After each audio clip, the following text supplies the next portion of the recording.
Afinal de contas, qual foi o impacto da Lei 15.270 nas regras do Simples Nacional? Se você tem empresa no Simples e vive de distribuição de lucros, essa pergunta não é curiosidade acadêmica, é bolso, é fluxo de caixa e é planejamento para 2026. Porque essa lei trouxe duas mudanças que colocam o mercado inteiro em alerta. A retenção de imposto de renda de 10% sobre os lucros e dividendos que excedem R$50 mil no mês e a criação do chamado Imposto de Renda Mínimo Anual para as chamadas altas rendas. E a grande dúvida que surgiu foi direta. Isso também vale para empresas do Simples Nacional ou essas empresas teriam alguma proteção específica que mudaria esse cenário? É isso que eu vou te explicar agora com base no texto legal e principalmente no posicionamento oficial da Receita Federal. A Lei 15.270, além da isenção do imposto de renda para quem ganha até R$5 mil por mês, criou um conjunto de regras voltadas para o que o próprio legislador chamou de alta renda. Para essa lei, alta renda é quem recebe acima de R$600 mil no ano ou numa leitura mensal acima de R$50 mil por mês. A partir desse patamar, a pessoa física entra no radar das novas regras. O primeiro ponto, que ganhou mais repercussão, é a retenção mensal. A partir de janeiro de 2026, sempre que uma pessoa jurídica pagar, creditar ou entregar lucros e dividendos a uma mesma pessoa física residente no Brasil e em valor superior a R$50 mil mensais, deverá reter 10% de imposto de renda na fonte. Essa retenção não é um imposto da empresa, é uma obrigação da empresa como responsável tributária por um imposto que é da pessoa física. E é importante entender que essa retenção não é definitiva. Ela funciona como uma antecipação. Na declaração de ajuste anual, no ano seguinte, o contribuinte soma todos os rendimentos, compensa o que já foi retido e apura se paga mais ou se recebe restituição. Outro detalhe técnico importante é que essa retenção ocorre por pagador. Portanto, cada CNPJ analisa quanto pagou para aquele CPF. Por isso, é possível que não haja retenção mensal em nenhum CNPJ isoladamente, em que você faça parte como sócio, mas que ainda assim surja imposto relevante na declaração anual, porque o ajuste olha a renda consolidada da sua pessoa física. A segunda mudança trazida pela lei é o Imposto de Renda Mínimo Anual. A partir do exercício de 2027, relativo ao ano calendário de 2026, a pessoa física cuja soma de rendimentos ultrapassar R$600 mil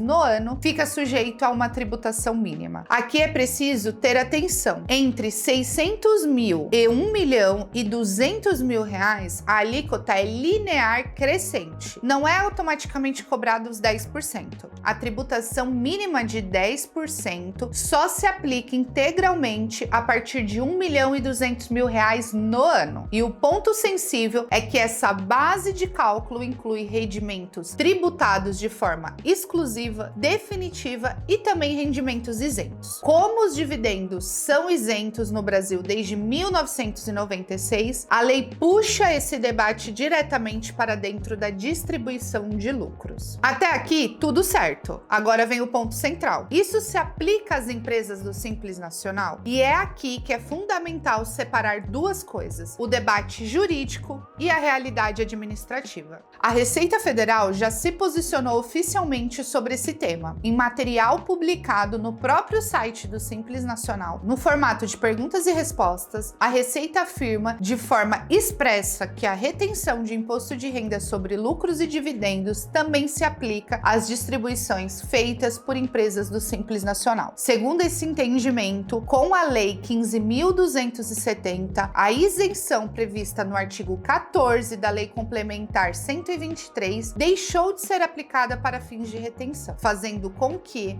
os lucros e dividendos pagos por empresas do Simples Nacional passam a estar sujeitos à retenção de 10% quando ultrapassarem o limite de R$50 mil mensais. reais, a partir de janeiro de 2026, é óbvio. Portanto, do ponto de vista administrativo e fiscal, não há dúvida. A Receita incluiu o Simples Nacional na regra de retenção. Negar hoje isso não é estratégia, é um risco. Mas isso não significa que o debate esteja encerrado. O Simples Nacional não é um regime comum, ele tem proteção constitucional. A Constituição Federal estabelece no artigo 146 que o tratamento diferenciado e favorecido para microempresas e empresas de pequeno porte é matéria reservada à lei complementar. Esse tratamento diferenciado também aparece como princípio da ordem econômica no artigo 170, inciso 4º, e de forma expressa no artigo 179, determinando que os entes federativos devem conceder simplificação e redução de obrigações às micro e pequenas empresas. A lei que disciplina o Simples Nacional é a Lei Complementar 123 de 2006, e dentro dessa lei existe o artigo 14, que afirma que são isentos do imposto de renda na fonte e na declaração de ajuste anual os lucros distribuídos aos sócios de empresas optantes pelo Simples Nacional, exceto prolabore, aluguéis e serviços. Esse artigo também traz regras sobre limite e escrituração contábil, deixando claro que quando há contabilidade regular e lucro evidenciado, esse lucro pode ser distribuído com segurança. É aqui que nasce o conflito jurídico. De um lado, uma lei ordinária, a Lei 15.270, criando retenção sobre dividendos e um mínimo anual que inclui rendimentos isentos. Do outro lado, uma lei complementar, a LC 123, garantindo isenção para dividendos do Simples Nacional. O Supremo Tribunal Federal já deixou claro que não existe hierarquia entre lei ordinária e lei complementar, mas existe reserva de matéria. Quando a Constituição reserva determinado tema à lei complementar, a lei ordinária não pode alterar esse regime jurídico. Por isso, do ponto de vista jurídico, existe sim margem para discussão, especialmente quando há compatibilidade da Lei 15.270 com o regime constitucional do Simples Nacional. Mas essa discussão não se resolve na prática cotidiana da empresa. Ela exige estratégia, fundamento constitucional e, se for o caso, medida judicial. Enquanto isso, o entendimento que prevalece na fiscalização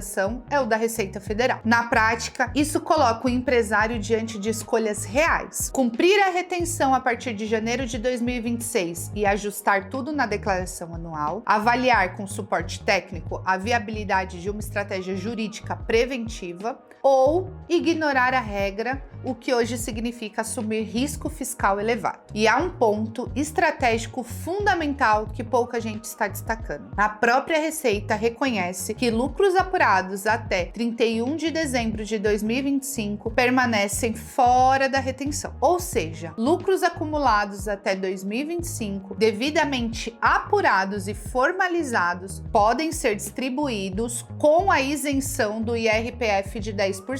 Isso transforma 2025 no ano mais importante de organização tributária para quem está no Simples e tem lucro acumulado. É aqui que um planejamento faz a diferença. Contabilidade bem feita, escrituração regular, lucros corretamente apurados e decisões tomadas antes da virada do ano, porque em 2026 o cenário muda e quem estiver improvisando vai sentir o impacto direto no caixa. E é exatamente nesse ponto que entra o papel da Tactus. Não é negar a lei, é entender o texto legal, o posicionamento da Receita Federal, os riscos envolvidos e construir a melhor estratégia possível dentro da legalidade. Quem se organiza paga menos imposto. Quem improvisa descobre o problema quando o dinheiro já saiu da conta. E eu fecho com a pergunta que realmente importa: você está se preparando agora ou vai reagir quando a retenção já estiver acontecendo? Se esse conteúdo fez sentido, se inscreve no canal, comenta aqui embaixo e compartilha com quem tem empresa no Simples Nacional e ainda acha que isso não é com ele, porque agora é!